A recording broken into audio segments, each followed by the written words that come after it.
Truth in This Art. I am your host, Rob Lee. And today, I am thrilled to welcome my next guest, an artist who works across cinema, photography, editorial, and installation art.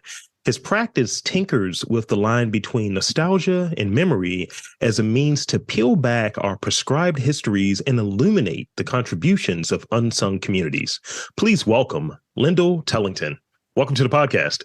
What's up? Thanks for having me. I really appreciate it. Yeah, absolutely. You would think I practiced that once or twice leading into this. No. That was smooth. Well, thank you. You do that well. I've had people say, like, look, I'm just going to use that. I'm not going to use the rest of the podcast, just the intro. And I'm just going to put that as a ringtone. I was like, you're wilding. So, as we kind of get into the introductory portion of it, I'm going to, serve up the space for you to, share a bit about your background. Tell us a bit about your background, your work, some of your interests growing up, because I find that it's always something. It's always something that's like, yeah, I remember back in the day when I saw this picture book and it got me interested in doing this art, or I saw this comic and now I'm an illustrator. So, set the stage for us a little bit. Yeah, I mean, I guess, I have to, if I start anywhere, I have to start, I guess, with, Baltimore born and raised, still very special to me. But moved to Philly when I was 20. Always had a connection to visual art. I went to an arts high school. I remember one of my earliest memories with visual art was my mom was is artistically inclined. She's a creative at heart. But she drew a Ninja Turtle. And then I drew all accessories on it, like the bandana, like the I forget the little whatever tie-up they had with their names on and all that stuff. Like I drew that stuff. So it's an early memory. I don't know what that drawing is, but so I always had a family that also supported that art. My dad's a music producer, so I always had that nurtured and harnessed. I never known what it's felt like to not have support for that. So I think that's informed my work and has even become a part of my work, family to a degree, at least most recently. So that's really important to me. And then when I moved to Philadelphia, it was actually in the midst of the recession. So, the last one, sorry to be bleak, so money was tight and the way institutions worked at that time were very different. So I had to drop out of school, health insurance I didn't have for years. And I was hustling, I went from jobs like, working at Ritz Camera while teaching middle schools and high school was video production, which I had done since I was 19 years old, but really became a way for me to sustain myself at a time that things were tight. And this is before Instagram. This is before YouTube was still the video dominant platform, and this is before advertising, before Instagram even had video, so this was a really weird time to be someone whose primary medium was that, and fortunately stuck with it and end up doing stuff for brands and smaller businesses and some tech stuff here and there. So I've always been very versatile, just something that's been ingrained in me. My dad has always ingrained that to me, to not pigeonhole yourself because you might need to eat. And for better or for worse, it shows in the work I've done for clients throughout my career. Everything from making wine publications to shooting films for Michelin star chefs to, filming website videos for tech companies doing websites for folks. So it's been a really weird range, but it hasn't been until the last 5 years that I've gotten closer to just focusing on my practice. Yeah. Which is very different from what some of that work is. Some of it I take pride in and some of it is I definitely had to eat. So, but that's the gamut of it. And then now I'm in a space, like I said before, where I'm really trying to hone in on the aesthetic sort of specificity of what my art looks like and feels like. So, thank you. Shout out to Baltimore. I mean, I go up there to Philly every couple of weeks. I'm doing this little sort of Friday is for Philly thing, and I'm Baltimore based. I'm from Baltimore as well, and here, gang. And, doing that back and forth, it's always interesting to see like people who've made that sort of shift to go up there and kind of seeing what it is to have that experience being creative in Baltimore and then being creative and doing creative work in Philadelphia, or as I like to describe it, as a similar city in terms of like the amount of creatives that are in this condensed small pocket. Yeah, no, I mean, for sure. I mean, they have a lot of similarities, but also not, I mean, it's my relationship to both those cities have changed based upon the time I spent with them.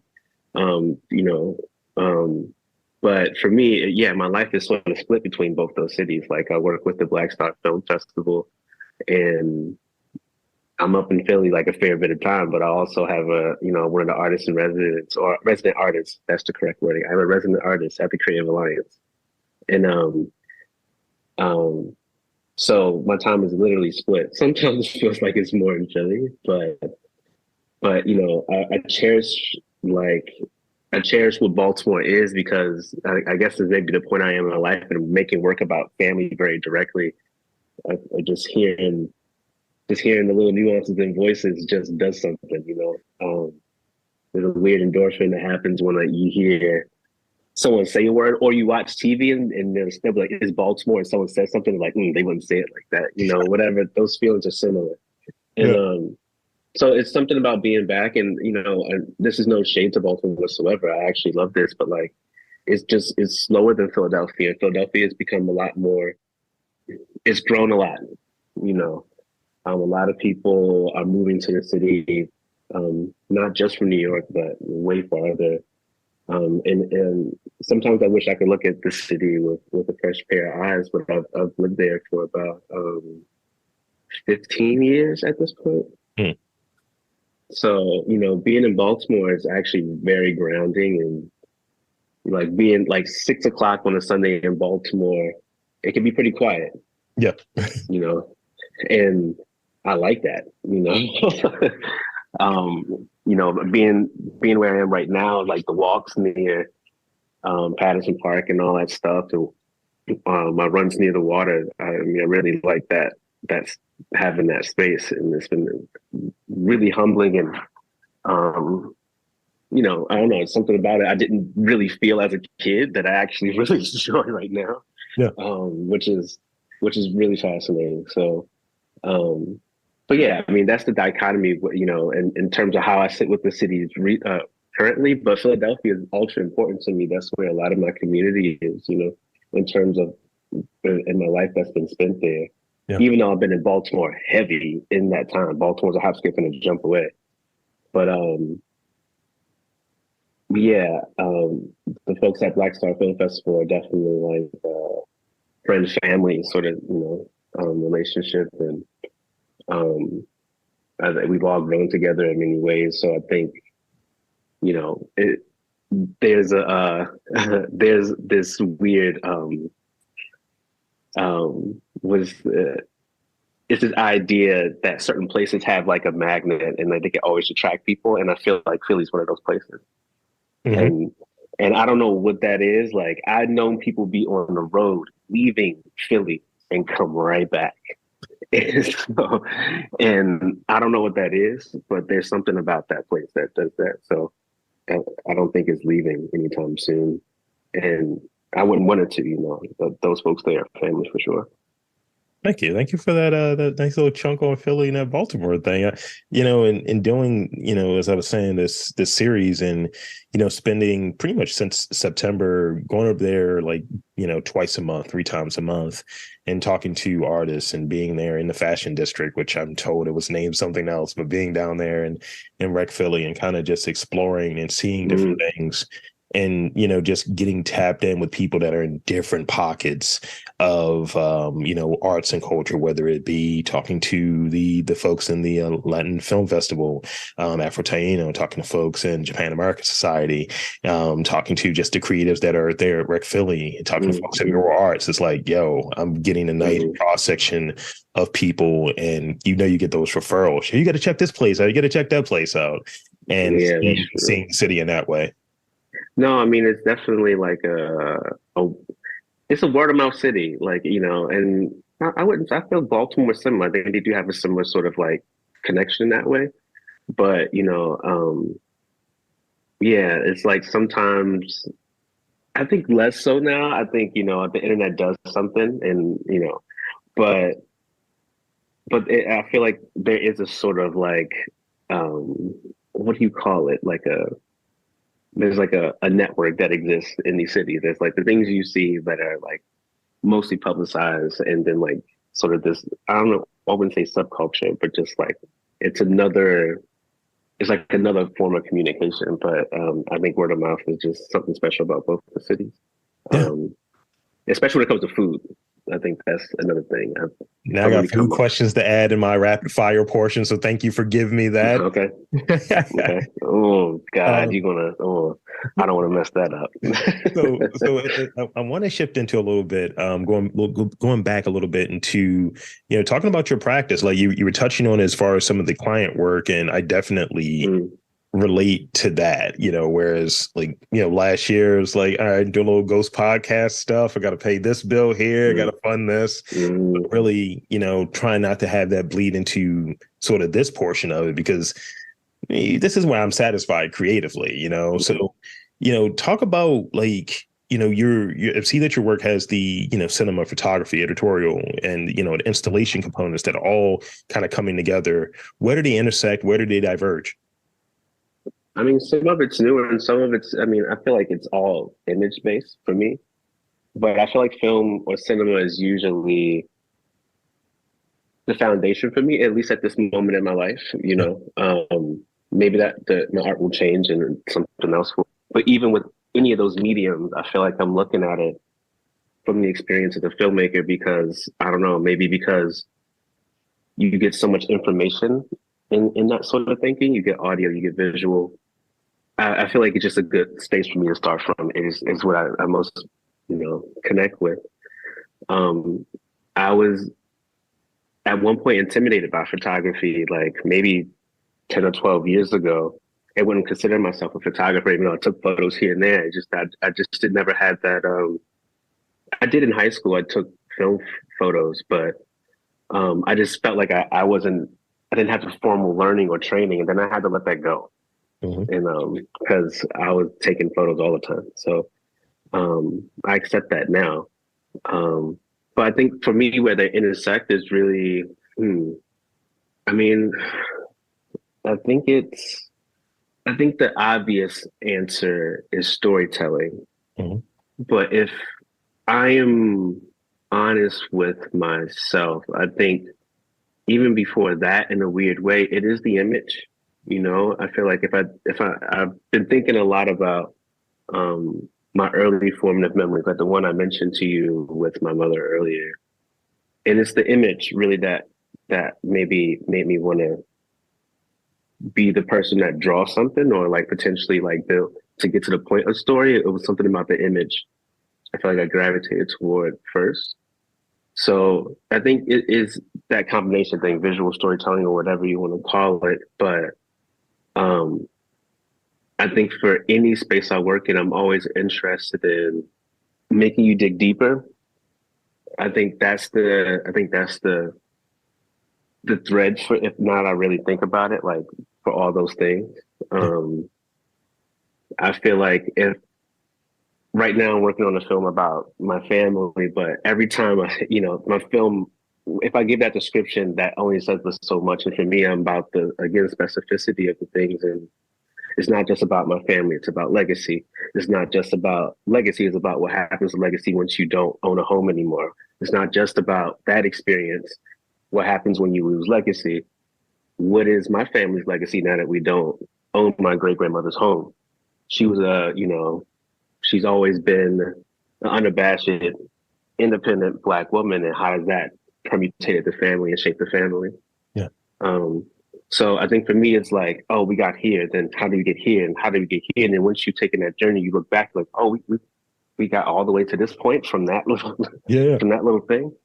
And so I think that's the through line for me. Because even if the photo, it might just be image based, you know.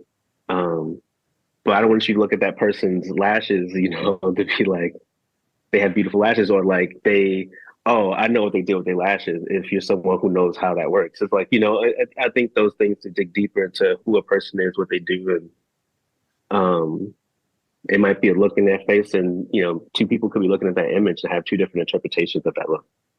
And I think that journey is is the thing I find most fascinating about art.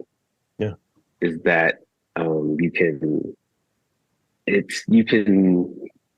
I don't know, it's in the mediums I work in specifically, at least in the way that I like to work, it's something about bringing in people into a space or an environment in a universe that they may not be familiar with, or they are vastly familiar with, and they feel seen in it. And I think that journey and digging deeper, and for people who might not necessarily connect directly with people on screen and find themselves in it, I think is something I find important and more transformative about art as I begin to talk to people more about the stuff that I'm working on and how it connects, because I feel like I didn't have that practice until recently. Yeah. As someone who has been a freelancer. So in going down that path a little bit, and thank you for sharing that. I have this question. You don't have this question, but I have this question because when people talk about storytelling and going deep, that's one of the things that's kind of baked into what I'm doing here of like, oh, you guys said there's only this happening in Baltimore, this happening in this city.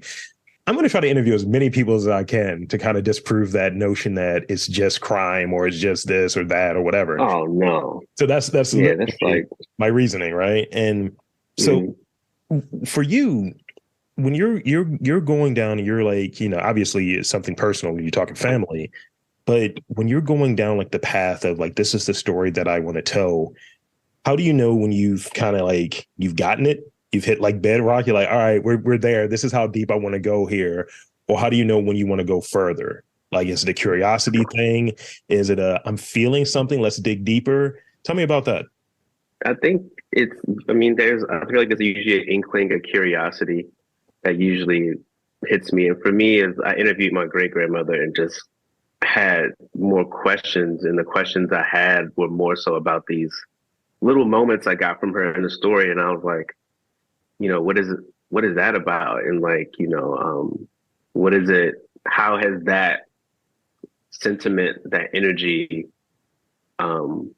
transcended, over generations? Because there's certain isms, for lack of a better word, that like the family has. And, I feel like, my great grandmother was sort of this person who was very into nature but also would like curse you out but knew everybody and was in their business. And I feel like, her two daughters, my great aunt and my grandmother, took those different sides. And my grandmother and me, my mom and my sister, ultra calm, like real chill. Yeah. But like on my great aunt's side, those cousins, they like to stunt. And like, my cousin Shauna is, a teacher, like, just instinctually a mother, but doesn't have her own kids. But like, I swear she's a godmother for half of West Baltimore. But like, there's a certain energy that has permutated the family. And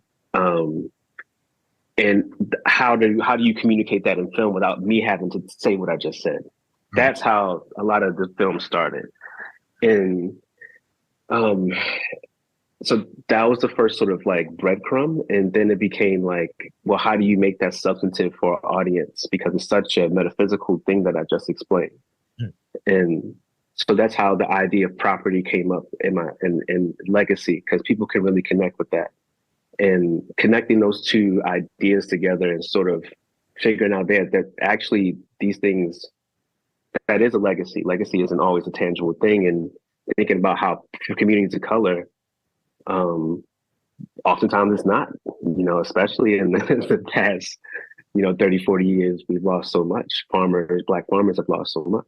So, so I think those things began to sit with me, and obviously the world is happening. So, this film is almost a decade. Like I interviewed my great grandmother in 2014, and the film will a lot, and not just as a filmmaker, but in my own life, in my connection to my family, as the only male of my great grandmother's non-descendant, you know, and the only one who's had constant communication with their father.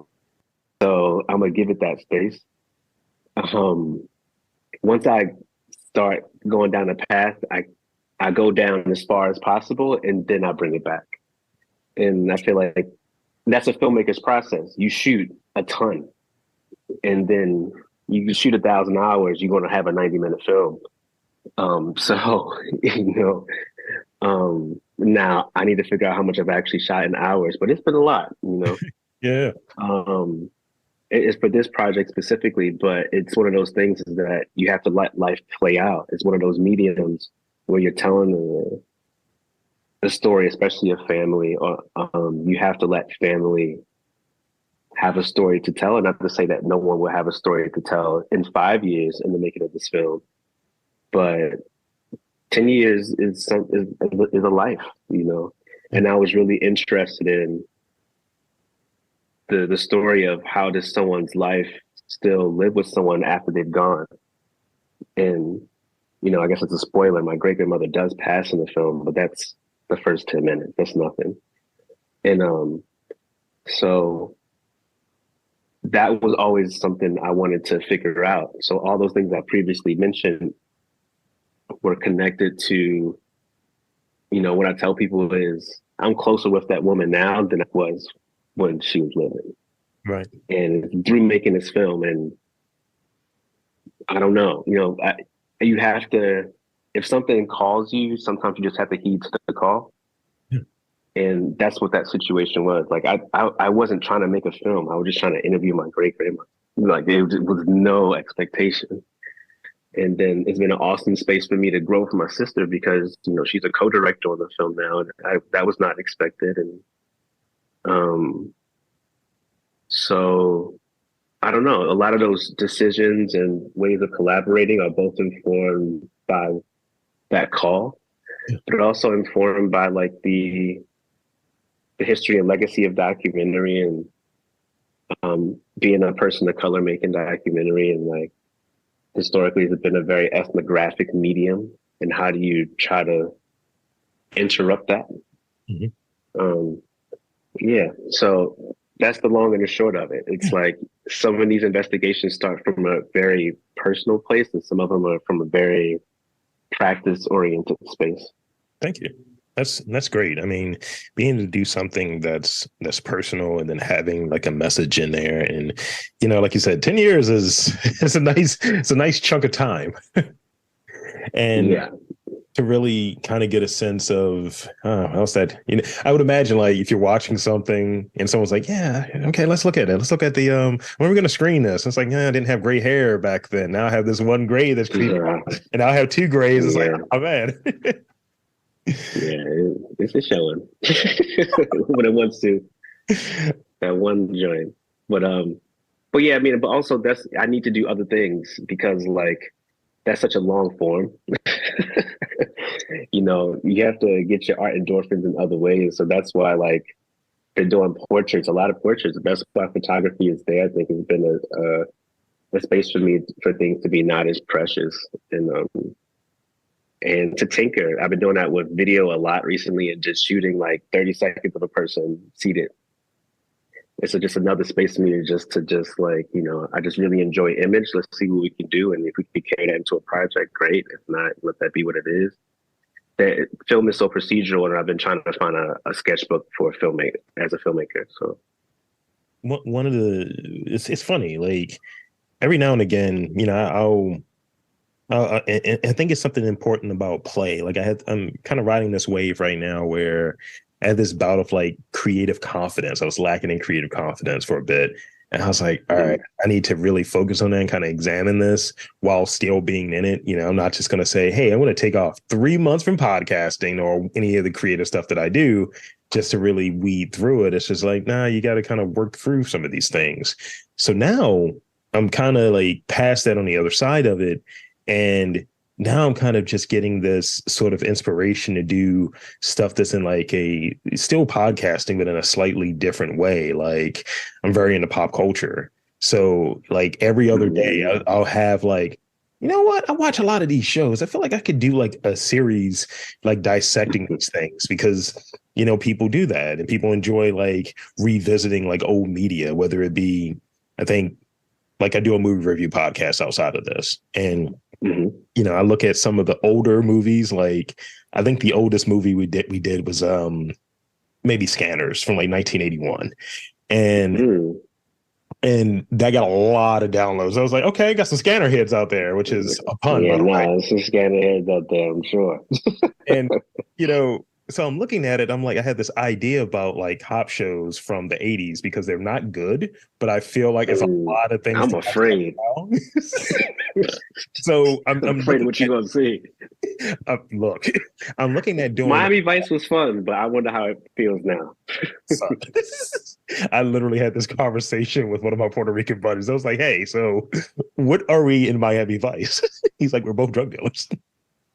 No, that's just unfortunately what that situation looks like. But I think kind of getting that sort of hit, and I think the reason I'm mentioning it, sort of getting that endorphin, that hit from doing something that's slightly different, being able to experiment. So the concept of experimentation, play, how has that really like served you as far as like, is it purely that endorphin hit? Is it just, I need to step away from this to do something slightly different? Or it's like, I got to eat. No, I mean, you know, I think like usually it's the projects where you have a little bit of space, you know, and yeah, I don't know. There's been times where it's been no pay. It's just like helping a friend out on a project, filming someone, you know, like a performance artist. Like sometimes you just get certain images out of that, and then they're just good things to remember about the medium when you have those discoveries. And sometimes those small discoveries might not feel like, you know, it's like I might not even be using this video for anything, but what you get from that, I think, informs your reflexes and all these other things that, so I think those moments when sometimes it is a project that people see, and sometimes it's been client stuff where I was like, oh, that's something to remember. Like I did not expect that to work that way, and it actually kind of saved this shoot. But I mean, I think for an example is like the portrait stuff I've been doing recently has just been a really fun way for me to just get back in touch with lighting, and and because a lot of the client stuff I do is not the most adventurous lighting.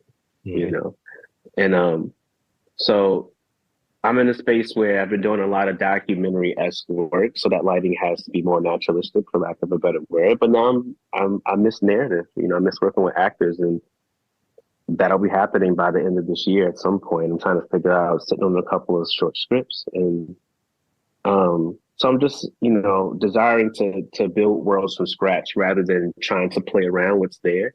Of course, at times that'll happen even in world building, but being more intentional about that in that way and has been important to me. So I think pouring around on a small scale with that stuff has been important. Just to see what you find in that, and like what discoveries you make in that, or what goofy things happen. Sometimes a lot of stuff is happening with homies, and it's just another way for us to build together and to refine our like, I don't play sports, but I feel like, and I've never been a sports person, but I'm trying to find that alignment with my crew. Yeah. And sometimes it's just a really dumb Saturday where we just call a bunch of people to come to the studio and do some portraits where you really come out with some cool shit. So I like that.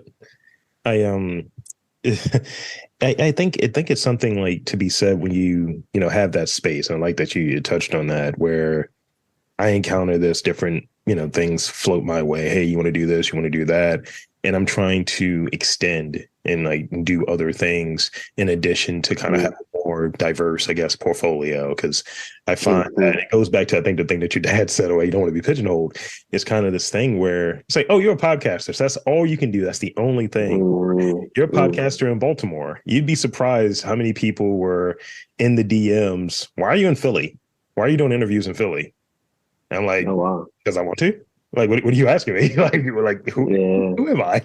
So, I mean, people are loyal. People are loyal to Baltimore. Loyalty is important.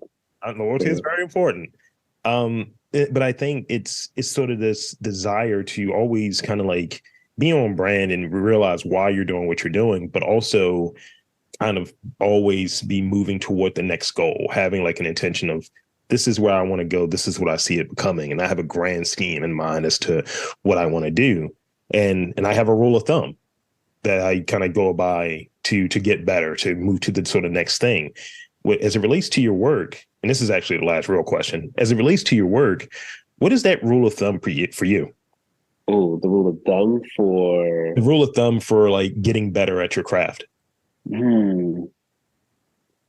I mean, I think it's, part of what I said earlier is like, if I think it's not being complacent. That's a part of it.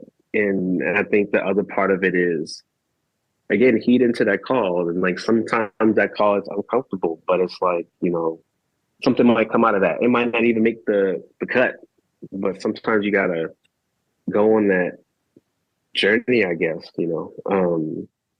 so, but yeah, not being complacent. And I think a part of being complacent is being open and receptive enough to heed wherever the call is and to lean into it.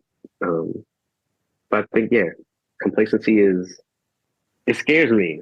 I don't want to be complacent, because I feel like it means that your brain is fed, and I don't think that's possible. I've heard complacency described only in really negative ways. Like complacency is death is a quote I've heard. I mean, I think in some places, I think it's great though. And I think people mistaken complacency for certain things too. I think it's also, and I feel like for me, I've done it. Like, as an artist is like, and I move a particular way. Like, I don't, I feel like my mom would like me to have children, but I don't know if that's happening. But, the person who has a 9-to-5 and goes to their kids, like, I think that is a certain practice too that we don't emphasize. Like, I see my friends like Wale and Taj who are dads and who are also killing it in the world. I think I'm amazed by those people because I'm like, like y'all killing it. And y'all kids are like awesome. Like my sister, like my oldest sister on my dad's side and my youngest sister, like I'm amazed that, they carry your life. And I think that's also important. And that's a skill and discipline, like teachers, like, yeah. So I think, I think what we assumed, I feel like things that I've said, like a type of life that's complacent, I think there's an art in those things I don't think we really realize. And, we haven't surmised, but I don't know. Yeah, but I mean the complacency where you don't want to grow. Mm-hmm. It's just like, and maybe that's not your space, but maybe that's just like, the first thing I ask if I ever like show up in a classroom, what I ask kids like, what are they listening to? And I don't know. It's just having that connection and that curiosity, like we were talking about earlier about the world. I think that opens up so much. And I'm just glad that I had people who in my life who like really nurtured that. So yeah, and I think Black kids, Black and brown kids deserve that. I mean, you don't get it enough. So it's great. It's a great point, and a great spot for us to end on with the real questions. So I think. Oh, here we go. The pop-up jokes. Yeah, I think you know what time it is. So I got 4 of them for you. And the way that this works is you don't want to overthink them. Whatever pops in your head when the question is asked, that's the thing that we're going to go with. It's like what I said is what I said. I'm going to throw a softball out there for you. I told you food was going to come back for you. I told you this. What is your favorite quote unquote bad food? Oh, favorite bad food. It could be snacks, could be junk food, it could be fast food, things like that. Oh, I have a couple of joints. Please.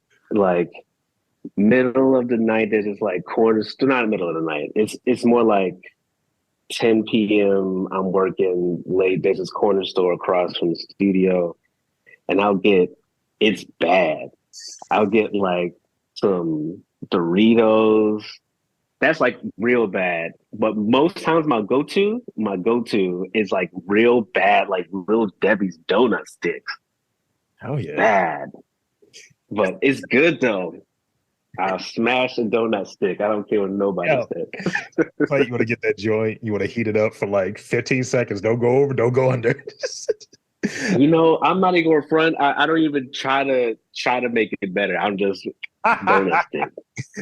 I remember. I know what this is. It's not good. I remember it was one point in the old like studio space. I had a studio apartment that also served as a podcast studio. So it was quote and unquote, you know what I mean? And I remember it was this is like 2012. So when all of this stuff about the world was going to end and everything, right? And I remember I was living over there in Rossiter. I would really make it real Baltimore for you. And I would go over there past the Sudsville, go to the 7-Eleven. I was like, yo, I'm going to need, what is it? The sour cream and cheddar ruffles. And I'm going to need that like the white icing tasty cake honey bun joints. Wow. My joint is 7-Eleven, not go front. I'm a 7-Eleven apple fritter proponent. You're on the same page. I used to deliver papers for like USA Today with my grandmom. And or she would have me come along with her on her job. And we used to go to the 7-Eleven in Hamden. And you know, Hamden at like 2 or 3 o'clock at night is back then it was wild looking. So many stories. Yeah, I have a few myself. All right, let me get back on point. So okay, do you collect anything? Yeah, no, I mean I definitely collect magazines. I'm trying to think what else, like RT party magazines, like what am I talking about? I collect some figures. I ain't going front. I've been investing in some figures recently. Like I got some Joint Sideshow that I'm very pleased with. So okay. Because you asked the question earlier and you said you go into a classroom. What are you listening to currently?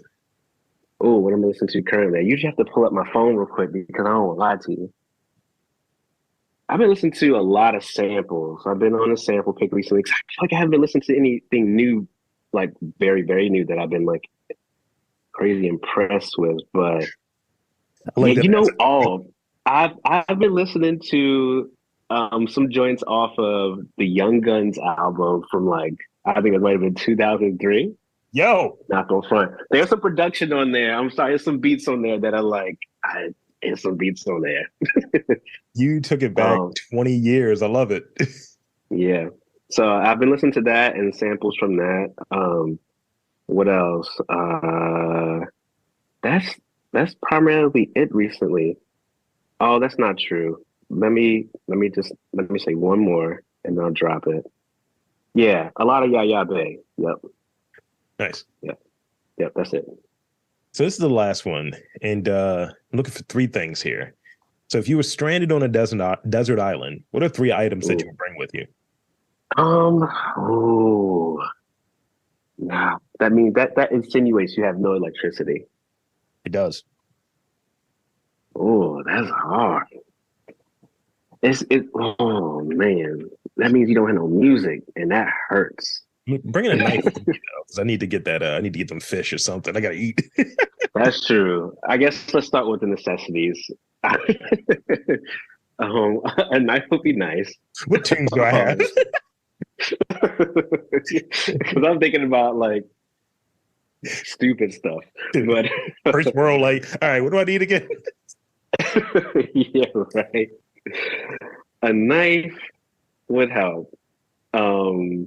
I don't know. I don't know if I really am built to be like making a fire right now. Give me like a starter pack of matches. Let me get a lighter. Start a pack until of I can figure out this from scratch. So that's two. It's about to be over. Well, I mean, you might want some shelter. You might want to get that tarp or something. That's a good point. Depending on what kind of island we're talking about. Yeah, it's a domicile of some sort. Like, give me a wing. Give me make it Lost. first season of Lost. No, that's the thing, because the question, because I felt it was a little rough. The question was like, you let me just now, because otherwise I would have been like, oh, I can't bring no music. Like, man, I don't know.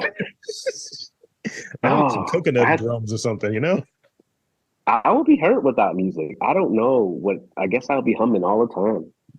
I mean, it's one of those things where the question used to be, or this version of the question used to be, let's say your space is damaged beyond repair, or it catches fire, Lord forbid, or what have you.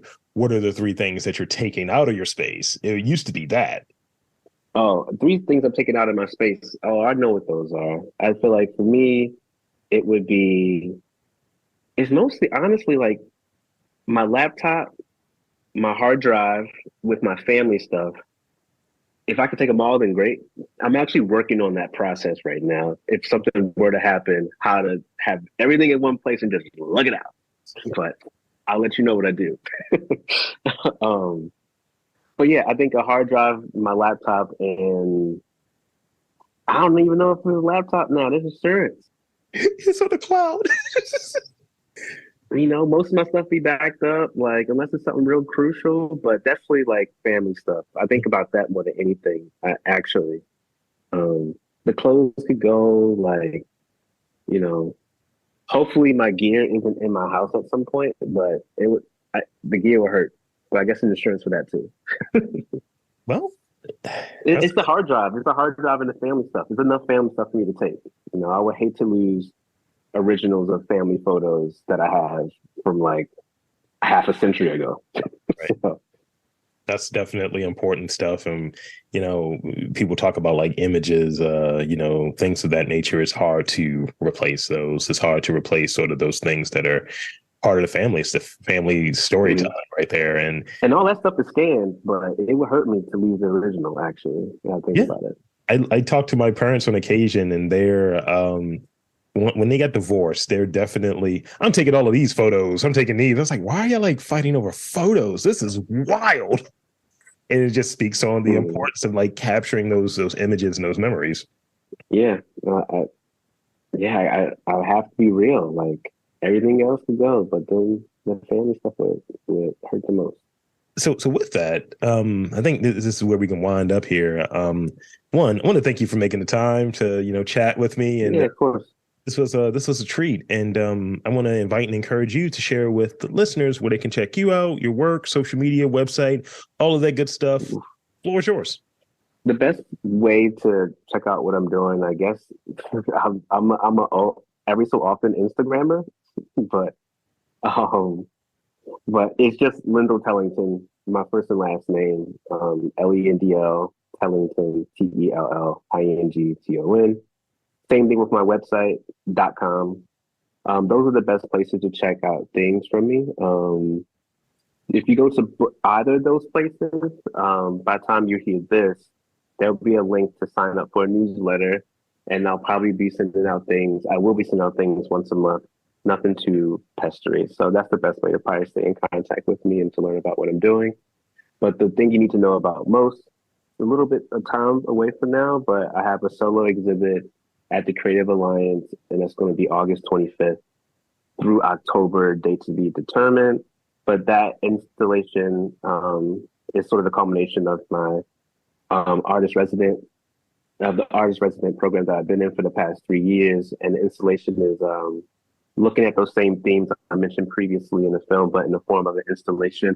So the question I'm looking at is, if you lose your home and your experiences of the family become your legacy, what does it mean to take that legacy and to put it into a space? So thinking about memory, and if memories can inhabit a physical space, what does that look like? So that's August 25th. Yeah. And there you have it, folks. I want to again thank Lendl Tellington for coming on to the podcast and chatting with me. And I'm Rob Lee, saying that there's art and culture in and around your neck of the woods. You've just got to look for it.